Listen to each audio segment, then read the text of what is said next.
ভয়কণ্ঠ।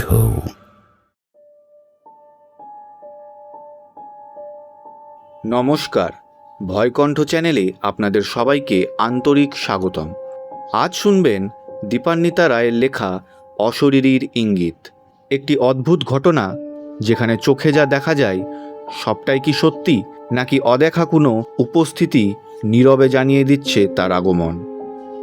গল্পের প্রধান চরিত্রে রয়েছে কথক, অরিন্দম, প্রিয়া, পুলিশ এবং শিলা। কথকের কণ্ঠে থাকছেন স্বর্ণালী, প্রিয়া ও শিলার ভূমিকায় কণ্ঠ দিয়েছেন তৃষা ও প্রিয়া। অরিন্দম ও পুলিশের কণ্ঠে থাকছি স্বয়ং আমি। চলুন তাহলে আর দেরি না করে শুরু করা যাক আজকের গল্প।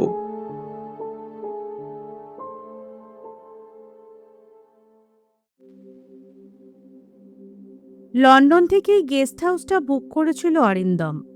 আজকাল ইন্টারনেটের দৌলতে এই একটা মস্ত সুবিধা হয়েছে। পৃথিবীর যে কোনো জায়গায় বসে যেখানে ইচ্ছা হোটেল বুক করা যায়, ট্রেনের টিকিট কাটা যায়, টেলিফোনের বিল দেওয়া যায়, এমনকি ট্যাক্সি পর্যন্ত ভাড়া করে ফেলা যায়। 1 মাসের জন্য কলকাতায় আসতে হবে। ভবানীপুরের শরিকি বাড়ির ঘর বাবা মারা যাওয়ার পর থেকে বছর 3 বন্ধই ছিল। এর মধ্যে অরিন্দম কলকাতায় আসেনি, প্রিয়া এসেছিল, কিন্তু কলকাতায় নয়, সোজা চলে গেছিল বাপের বাড়ি শিলিগুড়িতে। কিন্তু এবার তো আর সেরকম চলবে না, কলকাতাতেই থাকতে হবে। অনেক চেষ্টা চরিত্রের পর অবশেষে বাড়ি বিক্রির ব্যবস্থা হয়েছে। সেজন্য সইসাবুত যা করার সেসব করতে হবে। প্রমোটার বাড়িটা কিনে ফ্ল্যাট বানাবে। অরিন্দমের ভাই বোনেরা কেউ ফ্ল্যাট নেবে, কেউ আবার টাকা নিতেই আগ্রহী। অরিন্দম অবশ্য ফ্ল্যাটই নেবে, কারণ প্রিয়ার খুব ইচ্ছা কলকাতায় একটা নিজেদের থাকার জায়গা অন্তত থাকুক। 2-4 বছর অন্তর দেশে আসলে সেখানেই ওঠা যাবে। মা এখনো বেঁচে আছে বলে নিশ্চিন্তে শিলিগুড়ি যাওয়া যায়। ভাইদের সংসারে কি হবে তার তো কোনো নিশ্চয়তা নেই। তাহলে তো দেশের সঙ্গে সম্পর্কই চুকিয়ে ফেলতে হবে। সুতরাং হ্যাপা বেড়েছে অরিন্দমের। ফ্ল্যাট যারা নেবে তাদের জন্য একটি করে ভাড়া বাড়ির ব্যবস্থা করেছেন প্রমোটার। মা বাবার যাবতীয় জিনিসপত্র সেখানে ভরে ফেলতে হবে বাড়ি ভাঙা শুরু করার আগেই। এর মধ্যে আবার উত্তরপাড়ায় মামাতো বোনের বিয়ে আছে, সেখানেও 3 ধাক্কা। সব মিলিয়ে 1 মাস তো লাগবেই। অগত্যা ভরসা ইন্টারনেট। হোটেলে 1 মাস থাকাটা বড্ড বেশি খরচের, তাছাড়া খানিকটা বিরক্তিকর। তাই হোমস্টে বা গেস্ট হাউস ধরনের কিছু পাওয়া যায় কি না দেখছিল অরিন্দম। দেখা গেল গেস্ট হাউসটাই সুবিধাজনক, কারণ সেখানে নিজস্ব রান্নাঘর এবং বাসনপত্রের ব্যবস্থা থাকে। ঘরের কাজকর্ম করে দেওয়ার জন্য লোকও পাওয়া যাবে এজেন্সি থেকে। বেশ খানিকটা বাছাবাছি করে শেষ পর্যন্ত অরিন্দম আর প্রিয়া দুজনেরই পছন্দ হলো যোধপুর পার্কের একটা গেস্ট হাউস। ভাড়া যদিও একটু বেশি, কিন্তু ব্যবস্থা খুব ভালো। বেশ বড় একটা বেডরুম, তার সঙ্গে মস্ত লিভিং, ডাইনিং, রান্নাঘর, বাথরুম, ব্যালকনি, পুরোপুরি ফার্নিশড। অপলা আর অঙ্কুর দুজনেই যাবে না, 2 ভাই বোনে বাড়িতে থাকবে।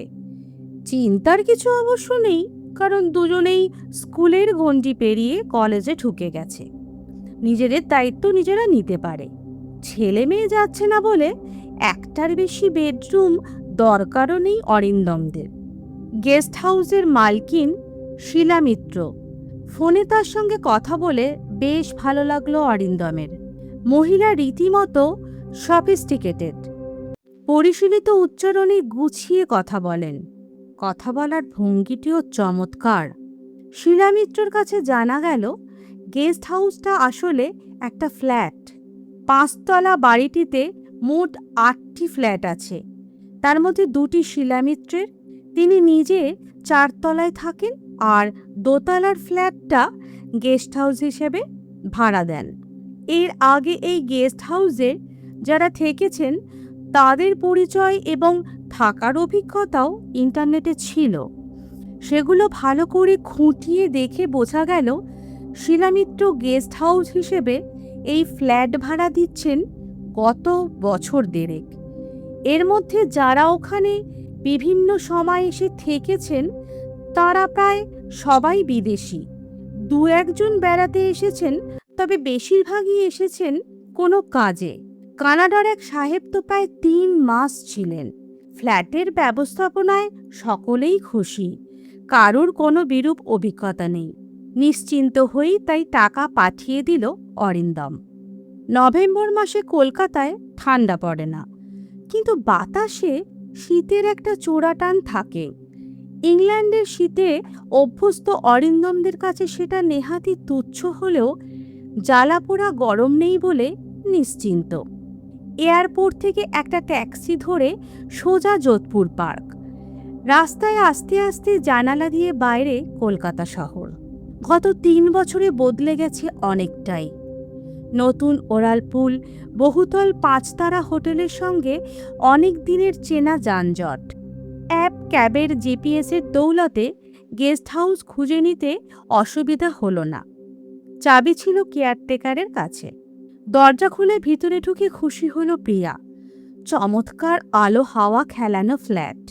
ঢোকার মুখে ছোট্ট একটু করিডোর পেরিয়ে শোবার ঘর, সঙ্গে অ্যাটাচড বাথরুম, পাশেই রান্নাঘর। তার লাগোয়া বেশ বড় ডাইনিং স্পেস। ডাইনিংয়ের থেকে 4 ধাপ নেমে লিভিং রুম। মাঝখানটা ব্যালকনির মতো রেলিং দিয়ে ঘেরা। লিভিং রুমটা ভারী সোফা দিয়ে সাজানো। দেওয়ালে একটা বেশ বড় টেলিভিশনও রয়েছে। রিমোট টিপতেই চালু হয়ে যায় টিভি। নিশ্চিন্ত হয় অরিন্দম। রাতে লিভারপুলের খেলা আছে, মিস করলে বেজায় বিরক্ত লাগত। জিনিসপত্র গুছিয়ে একটু থিতু হয়ে বসার পর সন্ধে নাগাদ শিলামিত্র এলেন দেখা করতে। গলা শুনে মহিলাকে যেরকম মনে হয়েছিল, সামনে থেকে দেখেও ধারণাটা বদলালো না। মাঝারি উচ্চতার ছিপছিপে চেহারা, মাথার চুল অধিকাংশই সাদা, সাজ পোশাকে মার্জিত রুচির ছাপ। তবে মুখ আর চোয়ালের গড়নে এক ধরনের কাঠিন্য আছে, যার থেকে মনে হয় মহিলা নিজের সিদ্ধান্ত থেকে সহজে সরেন না। আপনারা তো প্রায় 1 মাস থাকছেন, কাজকর্ম নিশ্চয়ই আছে। এছাড়া প্ল্যান কি? আত্মীয় স্বজনের বাড়ি যাবেন নিশ্চয়ই। যারা আছেন তাদের সঙ্গে তো দেখা করতেই হবে। আর আমার বাপের বাড়ির লোকজন সব শিলিগুড়িতে। কিন্তু আমার খুব ইচ্ছে এবার কলকাতায় কয়েকটা ভালো নাটক দেখার। কলেজে পড়ার সময় আমরা দুজনেই খুব নাটকের ভক্ত ছিলাম। বহুরূপী নাটকের ফার্স্ট ডে ফার্স্ট শো দেখতে যেতাম। অথচ দেখুন কতদিন নাটক দেখা হয় না। তাই ঠিক করেছি এবার যখন থাকা হচ্ছেই তখন মন ভরে নাটক দেখে নেব। প্রিয়ার কথা শুনে দৃশ্যতই খুশি হন শিলা। তাই নাকি? তাহলে তো আপনাদের সঙ্গে অনেক গল্প হবে আমার। আমিও নাটক খুব ভালোবাসি। একসময় নিয়মিত করতাম, এখনো যোগাযোগ আছে। তাই নিয়ে দিদির সঙ্গে কত অশান্তি। যাকগে, বাদ দিন ওসব কথা। আপনারা চাইলে কলকাতায় এখন কি কি ভালো নাটক হচ্ছে সে খবর বরং আমি দিয়ে দেব। ভদ্রমহিলার কথাবার্তা বেশ না? খাওয়া দাওয়া শেষ। রাত পোশাক পরে চুলে চিরুনি চালাতে চালাতে কথাগুলো বলল প্রিয়া। কিন্তু উত্তর না পেয়ে পিছনে তাকিয়ে দেখে অরিন্দম নেই। লিভিং রুমে টিভি চলছে, শব্দ পাওয়া যাচ্ছে। শোবার ঘর থেকে উকি মেরে প্রিয়া দেখল বসার ঘরের সোফায় অরিন্দম বসে আছে। 10টা না বাজতেই টিভির সামনে বসেছে দেখে একটু বিরক্ত হয়েই চুল আঁচড়ানো শেষ করল প্রিয়া। মুখটা চচ্চর করছে বলে সবে ময়েশ্চারাইজারের বোতল থেকে হাতে ঢেলেছে, এমন সময় লাগোয়া বাথরুম থেকে বেরিয়ে এলো অরিন্দম। চমকে গিয়ে আরেকটু হলে হাত থেকে বোতল পড়ে যাচ্ছিল প্রিয়ার। তো তুমি এখানে? মানে? অরিন্দমও ততোধিক অবাক। তুমি বাথরুমে ছিলে? আমি যে দেখলাম তুমি বসার ঘরের সোফায় বসে আছো। কি বলছো পাগলের মতো? হ্যাঁ গো, আমি স্পষ্ট দেখেছি বসার ঘরের সোফায় কেউ বসে আছে। আমি ভেবেছি তুমি। এসো আমার সঙ্গে, দেখি কোথায় কাকে বসে থাকতে দেখেছো।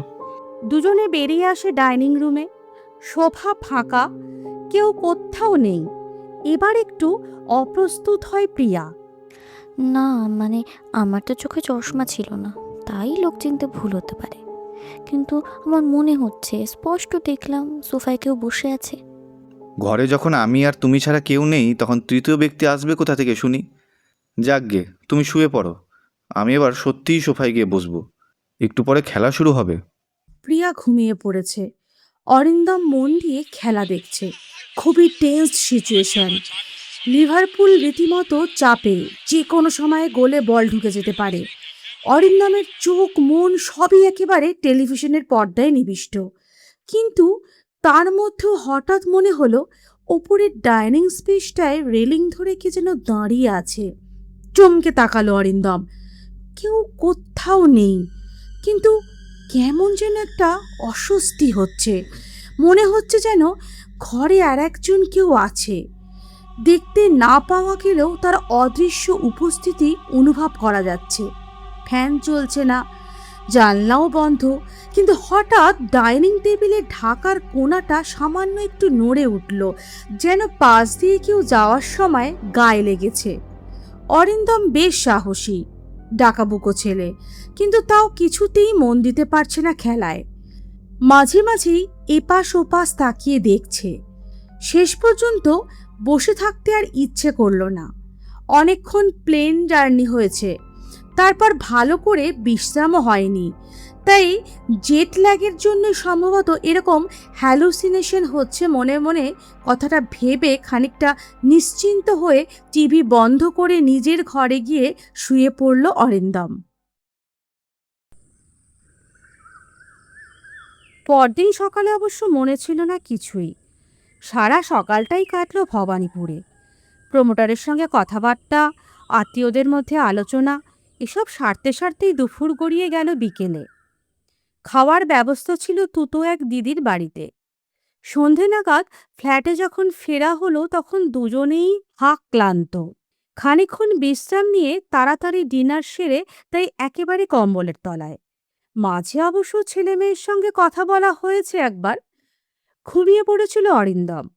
হঠাৎ প্রিয়ার ধাক্কায় ধড়মড় করে উঠে বসল। খাটের পাশে দাঁড়িয়ে থরথর করে কাঁপছে প্রিয়া। অরিন্দমকে জেগে উঠতে দেখে ফ্যাঁসফেঁসে গলায় বলল, বসার ঘরের সোফায় কে যেন বসে আছে। আমি ঠিক দেখেছি, কোনো ভুল নেই, বড় সোফাটাই বসেছিল। আমার পায়ের শব্দে ঘাড় ঘোরালো, মুখ দেখতে পাইনি। কি বলছো যাতা? খাট থেকে নেমে ঘরের আলো জ্বালে অরিন্দম। করিডোরে গিয়ে খাবার ঘর, বসার ঘরের আলো জ্বেলে দেয়। কোথাও কিছু নেই, সব দরজাও ভিতর থেকে বন্ধ। বাইরে থেকে কারোর আসারও কোনো উপায় নেই। ঘরে ফিরে এসে দেখে কেমন যেন গুটিসুটি হয়ে খাটের ওপর বসে আছে প্রিয়া। ভয়ের ছায়া এখনো চোখে মুখে। ভয় পেও না, ঘুম চোখে ভুল দেখতেই পারো। কি দেখেছো বলো তো ঠিক করে? ভুল আমি দেখিনি, ইনফ্যাক্ট কালও আমি ঠিকই দেখেছিলাম, একই জায়গায় বসেছিল। আমি ভাবলাম চশমা পরিনি বলে গন্ডগোল হয়েছে, কিন্তু তা নয়। ঘুমিয়ে পড়েছিলাম, কিন্তু হঠাৎ ঘুমটা ভেঙে গেল। তুমি তো জানো, মাঝরাতে ঘুম ভেঙে গেলে আমার জল তেষ্টা পায়। কিন্তু কাল বোতলটা বেডসাইড টেবিলে রাখতে ভুলে গিয়েছিলাম, তাই উঠেছিলাম ডাইনিং টেবিল থেকে একটা জলের বোতল আনবো বলে। দরজা দিয়ে বেরিয়ে দেখি বসার ঘরটা কেমন যেন একটা নীলচে রূপলি আলোয় ভরে আছে। অন্ধকার ঘরে টিভি চললে যেমন হয় না, ঠিক সেরকম। অথচ টিভিটা কিন্তু বন্ধ ছিল। আমি অবাক হয়ে এগিয়ে যেতেই দেখতে পেলাম সোফার ওপর কেউ বসেছিল। ভয়ে শিউরে উঠে চুপ করে গেল প্রিয়া। উম, কে বসেছিল? মহিলা না পুরুষ? কিছু বুঝতে পেরেছো? মহিলা, বয়স্কই মনে হলো। মাথার চুলগুলো কাঁচা পাকা। আমার পায়ের শব্দ পেয়ে মুখ ঘোরালো, কিন্তু মুখটা দেখতে পেলাম না। মুখের ওপর ছায়া ছায়া অন্ধকার। বাকি রাতটা আর ঘুম এলো না দুজনেরই। আলো জ্বালিয়ে জেগে কাটালো। পরদিন কথাটা শিলামিত্রকে বলবে ভেবেছিল অরিন্দম, কিন্তু দিনের আলোয় ব্যাপারটা এত অবাস্তব লাগছিল যে ভাবনাটা কাজে পরিণত করা গেল না। প্রিয়া চাইছিল অন্য কোথাও শিফট করতে, কিন্তু সেটাও বেশ কঠিন ব্যাপার। প্রথমত এখানে টাকা দেওয়া হয়ে গেছে, হঠাৎ ছেড়ে দিলে নিশ্চিত টাকা ফেরত দেবে না। তাছাড়া এরকম হুটপাট করে পছন্দ মতো জায়গাই বা কি করে পাওয়া যাবে? তাই নানা রকম ভাবনা চিন্তা করতে করতেই কয়েকটা দিন কেটে গেল। এর মধ্যে অবশ্য আর কিছু ঘটেনি। প্রিয়া কিংবা অরিন্দম কেউই অবশ্য আর রাতে ঘরের বাইরে যায় না। তবে দিনের বেলা তো নয়ই, সন্ধ্যের পরও আর কোনো আগন্তুককে দেখা যায়নি। তাই অনেকটা নিশ্চিন্ত হয়েছিল দুজনে। কে জানে, হয়তো চোখের ভুলই। এর মধ্যে বাড়ির কাজও বেশ খানিকটা এগিয়েছে। মাঝখানে দুদিন উত্তরপাড়ায় বোনের বিয়েতে কাটিয়ে শিলিগুড়ি যাওয়া হলো। সেখানেও 4-5 দিন কাটল বেশ হইচই করে। শিলিগুড়ি থেকে ফেরা দুপুরের ফ্লাইটে। এয়ারপোর্ট থেকে আসার সময় দেখা গেল আকাশ মেঘে ঢেকে গেছে। বিকেলের পর গুঁড়ি গুঁড়ি বৃষ্টি আর ঝোড়ো হাওয়া শুরু হলো। ওয়েদার রিপোর্ট বলছে নিম্নচাপ। সন্ধ্যের পর ঝড় বৃষ্টি দুই বাড়বে। রাতে খিচুড়ি বানিয়েছিল প্রিয়া, ফুলকপি কড়াইশুঁটি দিয়ে, সঙ্গে মাখন আর ডিম ভাজা। রাতের খাবার খেয়ে অভ্যাসমতো কফি নিয়ে বসেছিল দুজনে। টেলিভিশনে একটা পুরনো ইংরাজি ছবি হচ্ছে, অল্প বয়সী অড্রে হেমব্রান। দুজনেরই আগে দেখা, তাই আলগাভাবে পর্দায় চোখ রেখে নিজেদের মধ্যে কথা বলছে টুকটাক। ছেলেমেয়ের সঙ্গে ফোনে কথাও হয়েছে একটু আগেই। হঠাৎ কেমন যেন একটা অস্বস্তি হলো অরিন্দমের। মনে হলো করিডোরের দরজাটা খুলে কেউ যেন ভিতরে ঢুকে এলো। চমকে পিছনে ফিরে তাকালো প্রিয়াও। কেউ কোথাও নেই, কিন্তু স্পষ্ট বোঝা যাচ্ছে ঘরের মধ্যে কেউ এসেছে। পাপসে পা খসে এগিয়ে আসছে। প্রিয়া আঁকড়ে ধরেছে অরিন্দমকে। পাশ দিয়ে চলে গেল কেউ, গিয়ে বসলো সিঙ্গেল সোফাটায়। দেখা যাচ্ছে না কাউকে, কিন্তু সোফার মাঝখানটা দেবে গেল নিজে থেকেই। অরিন্দম বুঝতে পারছে তার গলা শুকিয়ে কাঠ হয়ে এসেছে। সামনের টেবিলে কফির কাপটা রাখা আছে, কিন্তু হাত বাড়িয়ে নেওয়ার সাহস হচ্ছে না। হঠাৎ ছড়াম করে বাইরের দিকে একটা জানলা খুলে গেল। হু করে ভিতরে ঢুকে এলো এক ঝলক ঠান্ডা কনকনে হাওয়া। আর সেই হাওয়ার দাপটেই যেন দপ করে একসঙ্গে নিভে গেল সবগুলো আলো। অদ্ভুতভাবে জানলাটা আবার বন্ধ হয়ে গেল তরাম করে। খুটখুটে অন্ধকার ঘর। কোনো রকমে মোবাইলটা জ্বালতে যাচ্ছিল অরিন্দম, কিন্তু তার আগেই হাত টেনে ধরল প্রিয়ার। ঘরে কোথাও কারেন্ট নেই, কিন্তু টিভিটা চালু হয়েছে। ধীরে ধীরে ফুটে উঠছে কতগুলো ছবি। অবাক হয়ে দেখতে থাকে অরিন্দম আর প্রিয়া। পর্দায় দেখা যাচ্ছে তাদের এই বসার ঘরটাই ঠিক একই রকম ভাবে সাজানো, শুধু পর্দাগুলো আলাদা। সোফায় বসে আছেন একজন বয়স্ক মহিলা, টিভি দেখছেন, হাতে রিমোট, মাঝে মাঝেই চ্যানেল ঘোরাচ্ছেন। দরজা খুলে ভিতরে এলেন শিলা মিত্র। একটা চকোলেট ব্রাউন রঙের ওপর হলুদ ফুল চাপের শাড়ি পরেছেন, কাঁধে ব্যাগ। ভদ্রমহিলা একবার পিছন ফিরে তাকিয়ে একটু অবাক হয়ে কি যেন বললেন, তারপর আবার টিভির পর্দায় চোখ।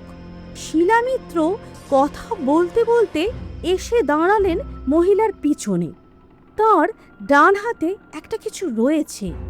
আচমকা হাতের জিনিসটা দিয়ে মহিলার মাথায় খুব জোরে আঘাত করলেন শিলা। হঠাৎ করে ফুলি ফেটে যাওয়ার আওয়াজ হলো, রক্ত ছিটকে এলো চারিদিকে।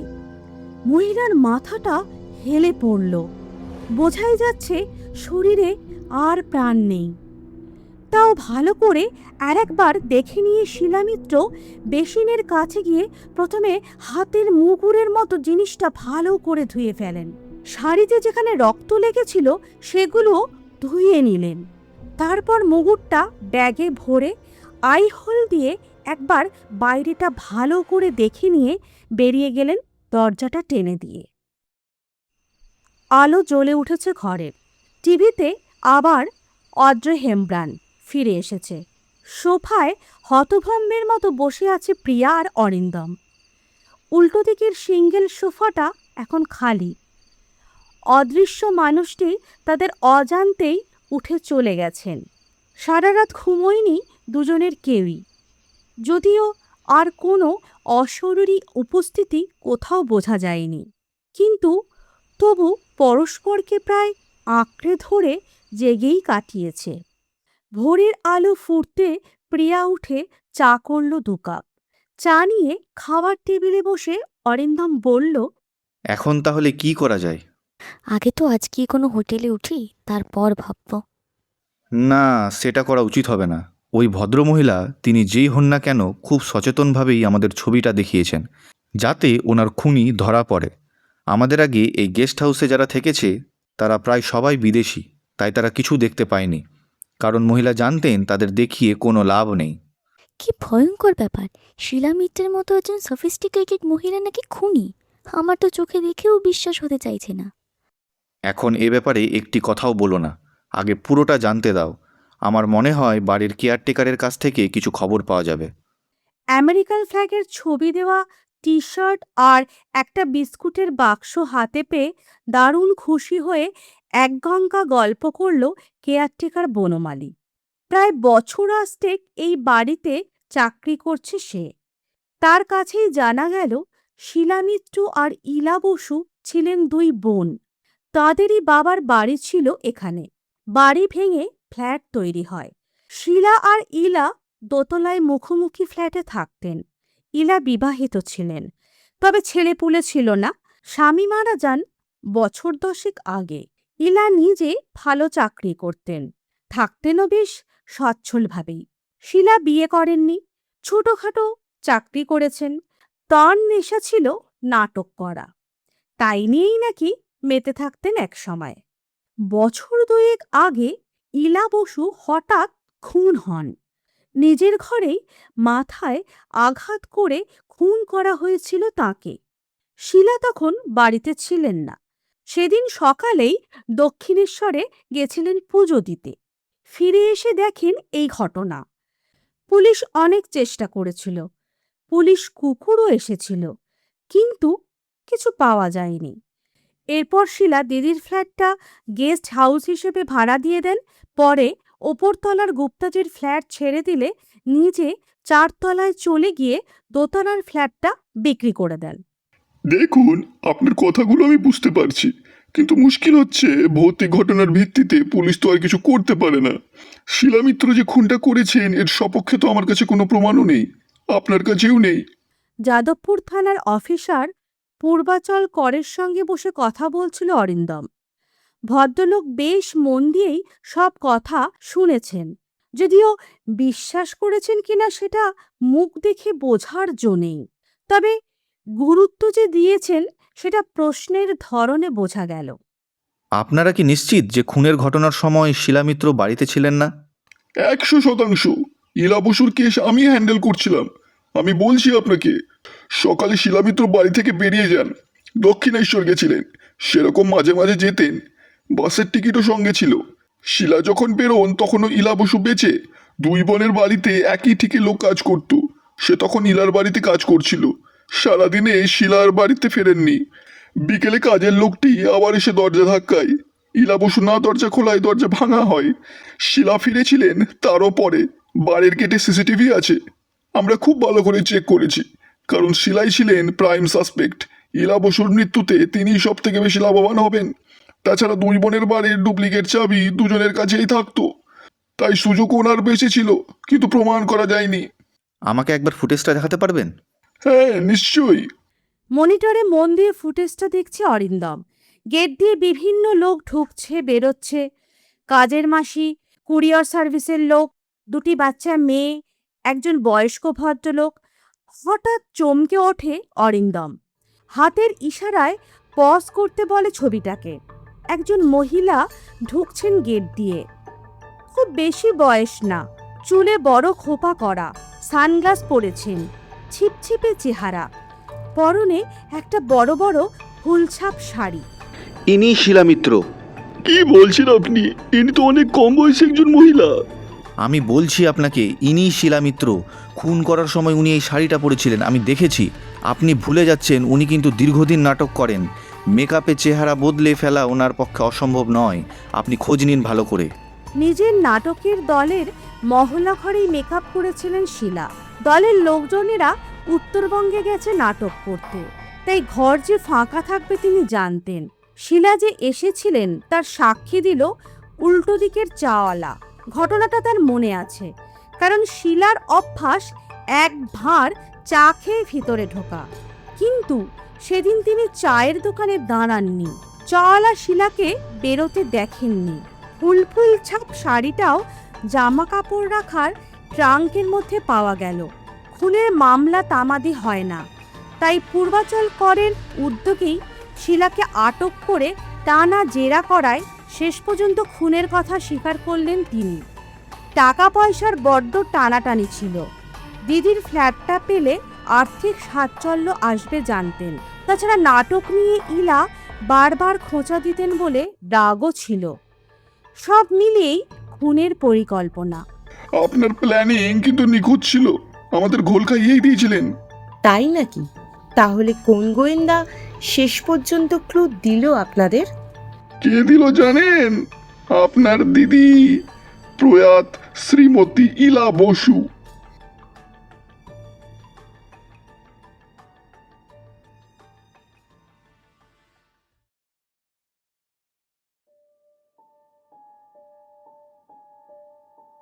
এই ছিল আজকের গল্প অশরীরীর ইঙ্গিত।